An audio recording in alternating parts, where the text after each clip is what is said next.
How long does it take to make money with affiliate marketing? Hi, I'm Marie Grove, and if you've ever wondered how long it actually takes to start making money with affiliate marketing, this video is for you. I'll break down the realistic timelines and what you can do to speed it up. Now, it's important to remember, I'm not talking about making 10 or 20 plus thousand a month. I'm talking about how long it takes to start earning commissions. Once you start making, even small, commissions, you'll know your system works.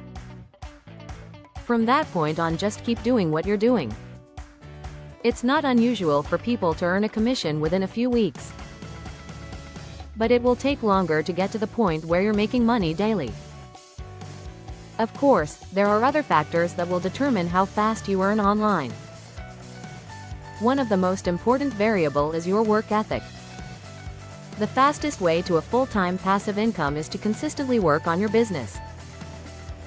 You also have to choose a good niche, one that is evergreen and has a big audience with many products to promote. Another important factor is your traffic. Publish different types of content consistently to build a huge traffic ecosystem. Also, build an email list from the start so you maximize the traffic you get. Speed up each of these steps by using AI tools. To get the free guide, Build an Affiliate Business in a Weekend, click the link in the description below this video.